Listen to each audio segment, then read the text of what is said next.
इस चैप्टर में हम पहले क्या डिस्कस करेंगे उसको समझते हैं। दोनों ही बुक हमारे पास जो है दोनों इक्वल वेटेज है 40-40 का। दोनों पे उतना ही एफर्ट डालना है जितना हम मैक्रो पे डाल रहे हैं एफर्ट, सेम एफर्ट हमें इंडियन पे डालना है। ठीक है। अगर फर्स्ट चैप्टर की बात करें तो चैप्टर का नाम है Indian economy on the eve of independence. मतलब इंडिपेंडेंस के पहले जो है हमारी इंडियन इकोनॉमी कैसी थी, राइट, वो डिस्कस करना है। फर्स्ट 2 चैप्टर आपको थोड़ा सा लगेगा कि पहले वाली चीजें हम पढ़ रहे हैं, उसके बाद उसके कोई बोरिंग नहीं जाएगा, बोरिंग कुछ नहीं होता। उसके बाद जो चैप्टर्स है वो आपके वो करंट सिनेरियो पे है, जो भी चीजें लाइक एलपीजी हो गया या ह्यूमन कैपिटल फॉर्मेशन या रूरल डेवलपमेंट एटसेट्रा जो भी है। ठीक है। तो इस एक्चुअली क्या है कि उस समय में ये देखना है, क्योंकि हम तो इकोनॉमी पढ़ रहे हैं, हिस्ट्री नहीं पढ़ रहे हैं, तो हमें ब्रिटिश के बारे में ज़्यादा डीपली जाने की जरूरत नहीं है। हमें बस ये पढ़ना है कि ब्रिटिश गवर्नमेंट जब हमारे कंट्री में आए थे तो उन्होंने हमारी इकोनॉमी को कैसे अफेक्ट किया, बस ये हमें डिस्कस करना है इस ओवरऑल इस चैप्टर में। अगर इकोनॉमी की अफेक्ट की बात करें तो हमारे पास 3 सेक्टर है। प्राइमरी जिसको एग्रीकल्चर बोलते हो, सेकेंडरी जिसको आप इंडस्ट्रियल बोलते हो और टर्जरी जिसको आप सर्विस सेक्टर बोलते हो। तो ये जो 3 सेक्टर्स हैं इसका क्या स्टेटस था, कि क्या इसमें इम्प्रूवमेंट हुआ था या क्या इसमें प्रॉब्लम्स हुआ था, वो सब हम इस चैप्टर में डिस्कस करेंगे। तो सबसे पहले प्राइमरी जो सेक्टर है हमारा वो एग्रीकल्चर सेक्टर, वो डिस्कस करते हैं कि एग्रीकल्चर सेक्टर्स का सिचुएशन क्या था उस समय। ठीक है। अगर एग्रीकल्चर सेक्टर्स की बात करें तो उस टाइम अगर बिफोर इंडिपेंडेंस या on the eve at the time of independence की बात करें तो मेजॉरिटी ऑफ पीपल जो है वो किस पे डिपेंड थे, एग्रीकल्चर सेक्टर्स पे डिपेंड थे। मेजॉरिटी ऑफ पीपल अराउंड आप ये बोल सकते हो कि हमारे कंट्री में 80 to 85% जो लोग थे वो किस पे डिपेंड थे, एग्रीकल्चर सेक्टर्स पे। मतलब आप देखिए कि हर 100 में से 85% फार्मर्स है, जो वर्कर्स है। एवरी 100 वर्कर्स को आप अगर आप काउंट करेंगे तो उसमें 85 लोग आपको किसान ही देखेंगे। तो आप ये देख लो कि उस 50 मतलब 100 में से 85 लोग फार्मर्स होने के बावजूद भूखमरी थी हमारे देश में। ठीक है। हम फूड सफिशिएंटली अमाउंट में प्रोड्यूस नहीं कर पा रहे थे, आधी बात समझ में, री इन्वेस्ट नहीं कर पा रहे थे, ये बहुत सारे प्रॉब्लम्स को फेस कर रहे थे, जबकि 85% पॉपुलेशन एंगेज्ड है। तो वही पढ़ना है कि ऐसा क्यों।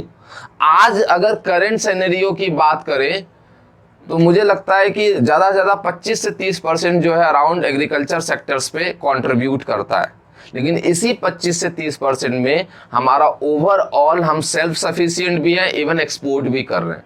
और उस समय 85% होने के बावजूद भी सेल्फ सफिशिएंट नहीं थे। ठीक है।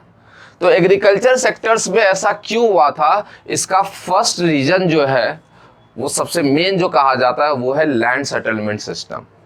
ठीक है। क्या था वो, land settlement system. Land settlement system को हम जमींदारी सिस्टम भी कहते हैं। तो जमींदारी सिस्टम के कारण जो है हमारा जो एग्रीकल्चर सेक्टर्स है वो बेसिकली आप कह सकते हैं कि for example I mean growth नहीं हो पाया उसमें। ठीक है। तो लैंड सेटलमेंट सिस्टम की बात करें, देखिए यहां है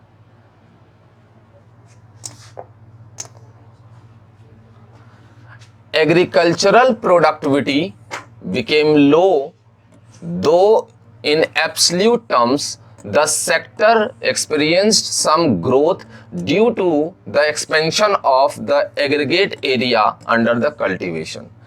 This stagnation in the agriculture sector was caused mainly because of the various systems of land settlement.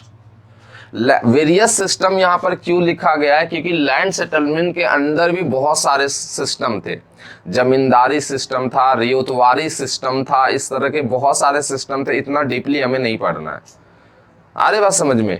तो एक जमींदारी सिस्टम था जिसके वजह से एग्रीकल्चर सेक्टर्स में ग्रोथ नहीं हो पाया। क्यों, क्योंकि जमींदारी सिस्टम में क्या था कि जो फार्मर्स है वो जितना भी प्रोड्यूस कर रहा था, ब्रिटिश गवर्नमेंट जो है, कॉलोनियल गवर्नमेंट जो है, जितना चाहते थे उतना रेवेन्यू से ले लेते थे, उसकी मर्जी है। अगर आपने सपोज 100 बैग्स प्रोड्यूस किया है तो ब्रिटिश गवर्नमेंट चाहे तो पूरा 70 बैग आपसे ले लेगा as a revenue, as a lagaan, sorry, ठीक है, एज अ रेंट, या 80 बैग्स ले लेगा, या पूरे 100 भी ले लेगा। वो जितना चाहते थे उतना किसानों से ले लेते थे। डजेंट मैटर कि उनके पास सेल्फ कंजम्पशन के लिए भी फूड बचा है या नहीं बचा है, ठीक है। और उसके बाद वो छोड़ो, अगर सपोज आपने 100 बैग प्रोड्यूस किया, 70 बैग ब्रिटिश गवर्नमेंट ने ले लिया, बचा 30 बैग, उस 30 में से आपको बेच करके दोबारा री इन्वेस्ट करना है और उसके बाद सेल्फ कंजम्पशन भी करना है। इतना कहां से पॉसिबल हो पाएगा? तो इसी वजह से एग्रीकल्चर सेक्टर्स जो है हमारा बैकवर्ड की तरफ मूव कर रहा था। स्टैग्नेशन, स्टैग्नेशन समझते हो? स्टैग्नेशन को क्या करें? स्टैग्नेशन का मतलब होता है ग्रोथ रुक जाना, विकास जो है वो रुक जाना, उसको कहते हैं स्टैग्नेशन। बैकवर्ड, पिछड़ापन। हमारा जो कृषि क्षेत्र था वो पिछड़े क्षेत्र में आता था, बैकवर्ड सेक्टर्स में आता था due to land settlement system. आ रही बात समझ में? अब देखिए क्या है, particularly under the zamindari system which was implemented in the then Bengal presidency comprising parts of the India's present day eastern states, the profit occurring, ये important line है, ये देखिए, the profit, कहाँ गया, the profit occurring out of the agriculture sector went to the zamindars. जो भी profit होता था वो किसके पास जाता था? जमींदार के पास, इंस्टीड ऑफ द कल्टीवेटर्स, ठीक है। जो कल्टीवेट कर रहा है उसको नहीं जा रहा है, जो मेहनत कर रहा है उसको नहीं जा रहा है, वो किसके पास जा रहा है? जमींदार के पास। However a considerable number of zamindars and not just the colonial government did nothing to improve the economic conditions of agriculture, sorry, improve the conditions of agriculture. मतलब जो भी प्रॉफिट होता था वो जमींदार ले लेते थे, उसको कोई मतलब नहीं है कि एग्रीकल्चर सेक्टर्स में इंप्रूवमेंट हो रहा है या नहीं हो रहा। आप प्रॉफिट लेने के बाद वो उसमें काम भी नहीं करते थे, तो सारा अपना लेके चले जाते थे। तो इसीलिए इस सिस्टम ने ना बहुत बुरी तरीके से अफेक्ट कर दिया था एग्रीकल्चर सेक्टर को, डेट्स वाई वो आगे नहीं बढ़ पाए, ठीक है। उसके बाद जमींदारी के बाद आया क्या? Commercialisation of agriculture. British government ने देखा कि इंडिया में ना मैक्सिमम लोग किस पे डिपेंड करते हैं? एग्रीकल्चर सेक्टर्स में। यहां पर जो रॉ मटेरियल है उसकी बहुत ज्यादा क्वांटिटी है, बहुत ज्यादा है। तो उसने दिमाग लगाया, उसने दिमाग क्या लगाया कि मेरे पास क्या है? कैपिटल गुड्स इंडस्ट्री है। कैपिटल गुड्स को किसे कहते हैं? Like plant, machinery, land, building, इसको कहते हैं कैपिटल गुड्स, जो कि इंडिया के पास नहीं था। और इंडिया के पास क्या है? लेबर है और एग्रीकल्चर सेक्टर से लोग जुड़े हुए हैं। तो उन्होंने दिमाग लगाया कि यहां से अगर हम रॉ मटेरियल अपने कंट्री में ले जाएं और उसको फिनिश्ड प्रोडक्ट में कन्वर्ट करें और दूसरे कंट्री में, इवन इंडिया ऑल्सो, एक्सपोर्ट करें, तो हम बहुत ज्यादा रेवेन्यू जनरेट कर सकते हैं। तो उन्होंने ऐसा ही किया, उन्होंने एग्रीकल्चर सेक्टर्स को कॉमर्शलाइज कर दिया। कॉमर्शलाइज का मतलब क्या होता है कि एक बिजनेस में उसको कंसीडर कर लिया उन्होंने। तो उन्होंने फोर्सफुली जो है कॉमर्शलाइजेशन ऑफ एग्रीकल्चर को कहते हैं हिंदी में कृषि का व्यवसायीकरण, ठीक है। इसको कहते हैं कृषि का व्यवसायीकरण। मतलब कृषि क्षेत्र को एक व्यवसाय, बिजनेस के पॉइंट ऑफ व्यू से उसको कंसीडर किया उसने। कैसे? उन्होंने क्या फोर्सफुली जो है, या पहले प्यार से बोला कि भाई अगर तू cotton, jute, sugar cane, indigo, इन सब का प्रोडक्शन करेगा तो मैं तुझे बहुत ज्यादा प्रॉफिट दूंगा। पहले उसको लालच में लाया, और जो नहीं आया तो उसे फोर्सफुली करवाया। समझ में आ रही बात? तो उन्होंने क्या किया? एग्रीकल्चर सेक्टर्स को किस में कन्वर्ट कर दिया? Commercialisation of agriculture. अब जब कमर्शियलाइजेशन में किया तो लोग ये सब चीजें प्रोड्यूस करने लगे, और यहां से वो क्या करने लगे, एक्सपोर्ट करने लगे अपने कंट्री में। पहले क्या था, पहले वो फूड क्रॉप प्रोड्यूस कर रहे थे तो कम से कम जो भी बचता था तो सेल्फ कंजम्पशन हो जाता था। अब वो कैश क्रॉप प्रोड्यूस कर रहे हैं। कॉमर्शलाइजेशन का मतलब converting food crop into the cash crop. ठीक है, अब वो कैश क्रॉप प्रोड्यूस करे, जूट तो कंज्यूम करेंगे नहीं, इंडिगो तो कंज्यूम करेंगे नहीं, तो अब वो लेके कौन जा रहा है, ब्रिटिश गवर्नमेंट। उसके पास सेल्फ कंजम्पशन के लिए भी नहीं पैसे बचा, तो भूख से मरेगा ना वो, तो इससे और ज्यादा बुरा हाल हो गया। तो this is the second reason जिसके वजह से एग्रीकल्चर सेक्टर्स स्टैग्नेंट रहा। फर्स्ट रीजन क्या था आपका, लैंड सेटलमेंट, और दूसरा आपका रीजन क्या था, कमर्शियलाइजेशन ऑफ एग्रीकल्चर। ठीक है, देखो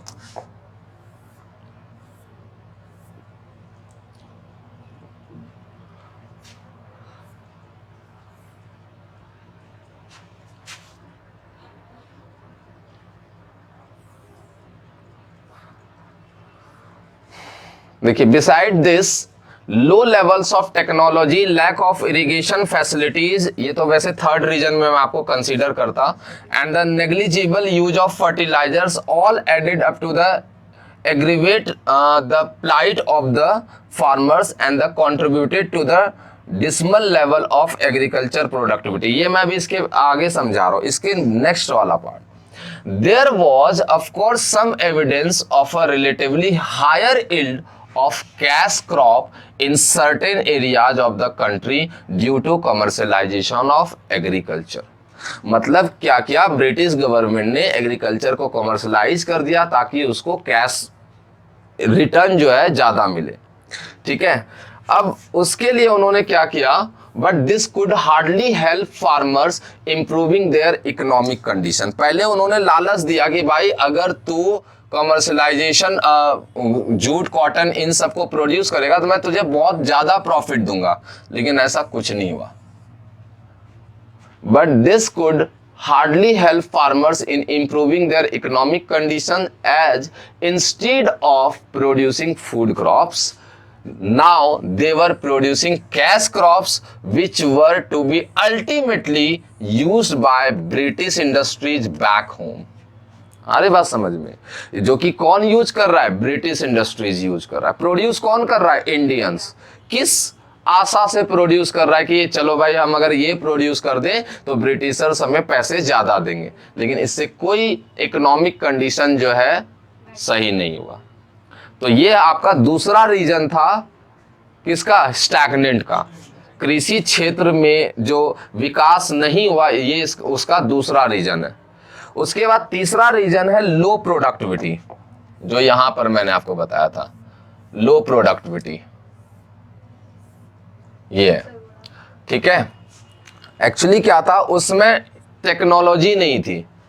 आज टेक्नोलॉजी होने के बावजूद भी ना हमारे इंडिया में लगभग 60 to 70% फार्मर्स होंगे जिनको प्रॉपर इरिगेशन फैसिलिटीज मिल पा रहा होगा। अभी भी 30 to 40% ऐसे फार्मर्स है जिसको इरिगेशन फैसिलिटीज प्रॉपर नहीं मिल पा रहा है, राइट। और उस समय तो इतने मशीन्स भी नहीं थे, तो ना तो इरिगेशन फैसिलिटीज थी, ना तो फर्टिलाइजर सही क्वांटिटी में था। ठीक है, जितने फार्मर्स थे वो किस पे डिपेंड करते थे, रेनफॉल पे। लगान मूवी देखा है आमिर खान का, लगान मूवी नहीं देखा, इतनी अच्छी मूवी। एक जगह है जहां 4 साल से बारिश नहीं हुई है, एंड ब्रिटिशर्स जो है उनको फोर्स कर रहे हैं कि मुझे लगान चाहिए। लगान का मतलब मैंने जो लैंड दिया है आपको एज अ रेंट पे, तो मुझे उसका रेंट चाहिए, उसी को लगान कहते हैं। अब वो कहां से दे, तो नेक्स्ट टाइम उसने क्या किया, जब 4 साल से बारिश नहीं तो उसने बोला कि अगर आप अब प्रोडक्शन हुआ तो मैं 4 गुना लगान लूंगा आपसे 4 टाइम्स। बताओ बेचारे कहां से ये चीजें कर पाएंगे कि 4 साल से प्रोडक्शन नहीं होगा, ऐसे ही भूख से कितने लोग मर गए होंगे। अगर बाकी जो प्रोडक्शन होगा तो वो भी क्या कह रहा है, उनको ही दे देंगे, तो वो क्या करेंगे फिर। तो अगर बारिश हो जाती टाइम पर तो ऐसा होता, लेकिन वो तो हमारे हाथ में नहीं है। तो अगर हमारे पास टेक्नोलॉजी होता तो हम प्रोड्यूस कर पाते, तो पहले इतनी टेक्नोलॉजी थी नहीं। तो वही है यहां पर, low level of technology, lack of irrigation facilities, ठीक है, lack of irrigation facilities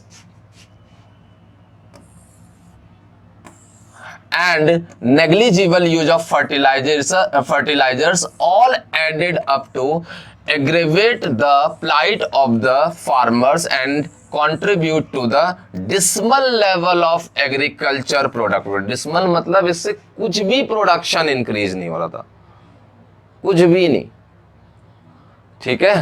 product, अच्छा, do you know what is the difference between production and productivity? Productivity means